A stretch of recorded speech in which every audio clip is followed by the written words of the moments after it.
Claro, vamos lá. Projeto de Consegue. Amanda Vettorazzo que autoriza a internação compulsória é aprovado na Câmara Municipal de São Paulo. Cara, eu não sei se isso daí E, cara, precisa ser a nível federal a intervenção, entendeu?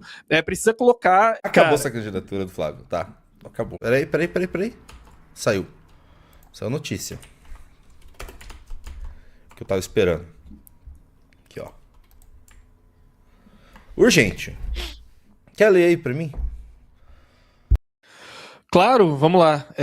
Projeto Consegue. de Amanda Vettorazzo que autoriza a internação compulsória é aprovado na Câmara Municipal de São Paulo. Cara, eu não sei se isso daí se isso vai passar a valer, porque eu acho que tinha uma DPF do STF que impedia isso daí, tá? Mas é um baita problema isso aí. Nem que seja simbólico, é importante começar a falar. Igual foi a lei anti-Oruan. Aí deixa eu ver ali a descrição, o Junito. Um dos maiores males na cidade são usuários de drogas a céu aberto, são ruas inteiras tomadas por usuários de crack, que não têm mais poder de decisão sobre si mesmo. Hoje a cidade de São Paulo deu um grande passo para resolver esse problema. E ela fala ali que foi aprovado e que ela é presidente da Comissão de Segurança Pública. E, cara, o que é um problema isso no Brasil inteiro, viu? É importante criar essa prerrogativa, assim, sabe? Eu vou até ver se eu consigo achar aqui. Eu tava com um link do que o Supremo tinha decidido, cara, com relação a isso. Você falou que queria falar sobre esse assunto, né? Agora você está livre pra falar sobre esse assunto. Cara, sim. Cara, vamos lá. Deixa eu ver. Eu vou Tinha uma tentar DPF, contato cara, com a Amanda, tá? Eu tô tentando contato com a Amanda, por isso que eu tô um pouco away aqui. Se a gente conseguir uma fala da Amanda, ia ser interessante aqui. Tá, perfeito. É que eu não consegui pegar a DPF aqui, mas vamos lá.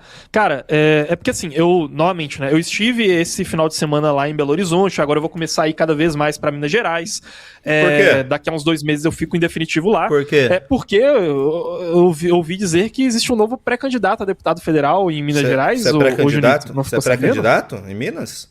Pré-candidato, Federal- exatamente. Federal ou Federal. estadual? Então você vai competir com o Nicolas. Competirei com Nicolas e Pedro Rousseff. E Janones. Exatamente. E Janones. Então, é isso aí. E no mesmo ambiente que o Cleitinho também, possivelmente. Mas é isso. Mas desculpe atrapalhar, continue. Tá, mas vamos lá. Cara, eu fui dar uma olhada nisso, tá? Porque eu tô olhando quais são os principais problemas da região de Minas Gerais. E é até legal se alguém aí tiver, principalmente alguém de Belo Horizonte, vai se identificar com isso, tá? Cara, eu lembro, na época que eu fazia um cursinho pré-vestibular lá em Belo Horizonte, eu atravessava o viaduto Santa Teresa indo pro centro de BH. E eu lembro de como que era o clima e tudo mais. Isso aí fazem mais ou menos 10 anos, tá? Hoje, quando a gente passa lá, tá tomado por morador de rua. Belo Horizonte, assim, é impressionante. Aí eu fui começar a pesquisar os dados, tá? Belo Horizonte é a terceira capital do país que mais tem morador de rua per capita. É o grande problema de Belo Horizonte. Em todo lugar lá, só tem morador de rua. Eu fui gravar lá, a gente tava gravando uns Reels, isso aí, inclusive, eu vou postar lá no Instagram, tá? Então depois vocês me sigam lá, @carlos_henrique.mg. A gente fez um trajeto de 20 minutos, que foi da Praça da Liberdade até o Parque Municipal. A gente contou 24 moradores de rua em 20 minutos, tá? E assim, não era na região central, era a gente andando pela cidade, tá? Se a gente for na região central, cara, a gente chegar na rodoviária de Belo Horizonte, por exemplo, é 50, 60 moradores de rua à vista, assim, tá? É um problema muito complicado de BH, tá completamente largado. E assim, o problema é isso, a polícia ela não pode encostar nesses caras, tá? E muitos deles são viciados em drogas. Por isso até importante a Amanda tá fazendo isso, e é uma pauta que o Renan também tem falado, que eu vou falar muito pra Minas. É muito importante a gente começar a falar, e vai precisar de autorização federal pra isso, de internação compulsória, velho, pra esses caras, porque senão não funciona. Minas Gerais, ela tem, isso aí é um estudo da UFMG do ano passado, tem 30 mil moradores de rua em Minas Gerais, tá? Em Minas Gerais inteira. Belo Horizonte tem 15 mil desses moradores de rua. Só que tem uma questão aí, tá? Porque muita gente aí que tá ouvindo a gente pode ser de São Paulo, e assim, São Paulo tem uma concentração muito grande das pessoas do estado na capital, né? Minas Gerais não é assim. Minas Gerais tem 20 milhões de habitantes e Belo Horizonte tem 2 milhões e 300 mil habitantes. Então a gente tá falando que a capital, que tem 10% da população do estado, tem 50% dos moradores de rua do estado. E é um problema que ele só tá piorando, entendeu? Então, por exemplo, o prefeito de Belo Horizonte saiu numa matéria da Metrópolis mais ou menos, há umas 2, 3 semanas, dele falando lá que ele anunciou agora 120 unidades de acolhimento temporário para moradores de rua. Cara, são 15 mil. Não vai resolver. E não adianta, porque esses caras, eles têm acesso a auxílio, né? Eu fui lá, entrevistei alguns deles, pegam lá o auxílio de R$600, tem acesso lá a uma série de programas da prefeitura, tem acesso a restaurante popular lá, só que eles não vão sair da rua, entendeu? E é um bando de viciado em droga. É você achar que esse cara tem a capacidade de opinar, de decidir sobre os rumos da própria vida, é tipo você achar que, porra, uma criança ou então alguém com uma deficiência intelectual muito grande pode opinar sobre o que vai fazer, entendeu? Na prática, esse sujeito, ele é quase inimputável. E o que mais me deixa, cara, revoltado assim, é que no mesmo dia, tá, no final de semana, que a gente tava lá gravando esses vídeos, mostrando os moradores de rua em Belo Horizonte, tava rolando a manifestação do pessoal de cursos de psicologia, tá? Eu que agora não lembro qual que é o nome, mas parece que é uma que tem todo ano, que é do movimento antimanicomial, né? Então, assim, você anda pelas ruas de Belo Horizonte, você vê um monte de cracudo, um monte de morador de rua, um monte de gente que deixa a cidade suja, fedida, insegura, e aí você anda alguns quarteirões e é uma esquizofrenia que você vê um monte de patricinha que faz curso de psicologia na PUC, comemorando, viva a luta antimanicomial, entendeu? Então, assim, não dá mais. Essas pessoas, elas só não têm noção da realidade. Isso vale tanto para os estudantes de psicologia quanto para os cracudos. E, cara, precisa ser a nível federal a intervenção, entendeu? Precisa colocar intervenção, internação compulsória, senão não resolve. E ficam sempre nessas teses, né? Que o cracudo, ele tem uma subjetividade e é uma questão meio subjetiva que ele tem, uma visão diferente da subjetividade. Cara, assim, não tem nada de subjetivo no problema. É muito concreto, entendeu? O cheiro de fezes humanas que você vai sentir em qualquer rua de BH que você passar é muito concreto. Eu gostaria que fosse subjetivo, mas não é. Tá totalmente largada a cidade, entendeu? E essa provavelmente vai ser a principal pauta pra BH, tá?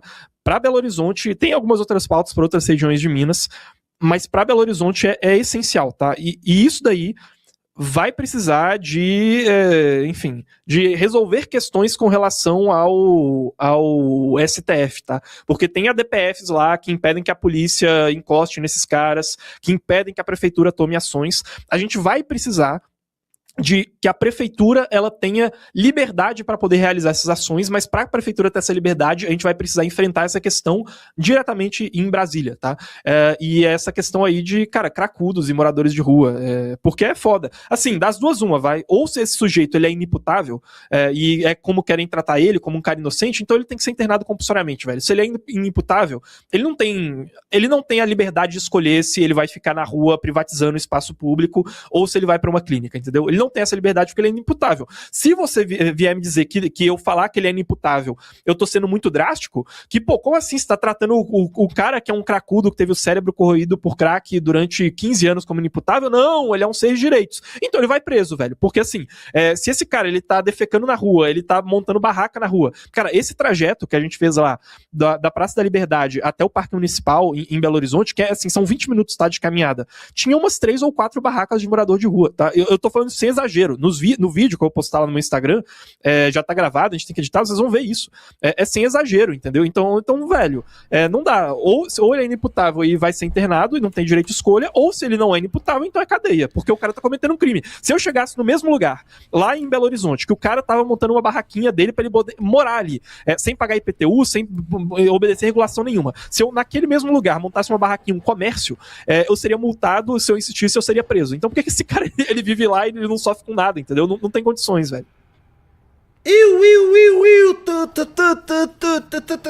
Cara, eu vou colocar pra vocês 3 notícias em sequência. E a sequência, a gente já viu Zema farejando sangue, a gente já viu Caiado farejando sangue. Zema batendo no Flávio, Caiado batendo no Flávio. Vou colocar 3 notícias seguidas aqui pra vocês e a gente vai fazer uma análise, correto? Vamos lá. Marqueteiro de Flávio Bolsonaro decide deixar campanha. Aqui, só me diz uma coisa, Junito. Você organizou pelo nível que cada notícia aí vai ficando mais chocante, é isso? Você colocou primeiro a mais leve? Uhum. Tá. Então, pulando outra. Mais um tirando sangue. PSDB discute lançar Aécio. Tá, essa daí foi 2 notícias, então. Você colocou uma irrelevante aí no meio pra fazer peso. O Lucas Scaranello, né? O último PSDBista do mundo, ele tá agora no Twitter. Comemorando, só E isso. essa aqui? Republicanos avalia o... Todo mundo cheirou sangue! Cara, acabou essa candidatura. Ô, meu amigo. Acabou cara. essa candidatura do Flávio, tá? Acabou. Ô, Junito, você sabe que você veio errando várias das suas previsões, mas tem uma, a mais audaciosa de todas, que foi você falando que esse cara ia desistir da candidatura. Você ainda tem a chance de acertar ela Eu não quero e acertar. pagar por todos os seus pecados. Eu não Você quero acha que acertar você vai acertar? Força, Flávio Eu também Bolsonaro. não quero, eu quero um Força. candidato fraco. Força, Flávio Bolsonaro! Continue! Vai, Kim Paim, faça teu trabalho, cara. Mafinha, vamos, mano. Vamos, não deixa a peteca cair, caramba. Vamos ler essa notícia aí, vai. Vamos lá do marqueteiro e a do Cleitinho. Vamos ver lá. aí, vamos analisar isso aí.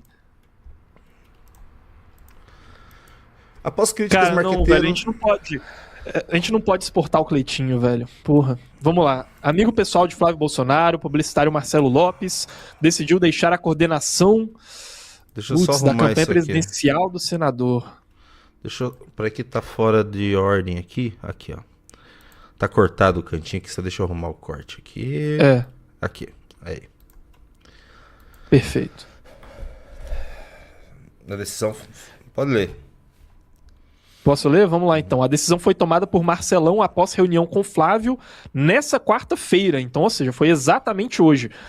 Hoje que foi o dia que deu essa porrada aí nos mercados preditivos, né? A coluna, o publicitário afirmou que a decisão partiu dele próprio. Marcelão relatou que nesse momento decidiu focar na própria empresa, Claro. a priorizar. Mas vamos, desculpinha, né? A claro. empresa dele é onde ele ia fazer propaganda, pô. Mais cedo, a coluna noticiou que Flávio Bolsonaro aproveitou a viagem a São Paulo nessa quarta-feira para avançar na contratação de um novo marqueteiro.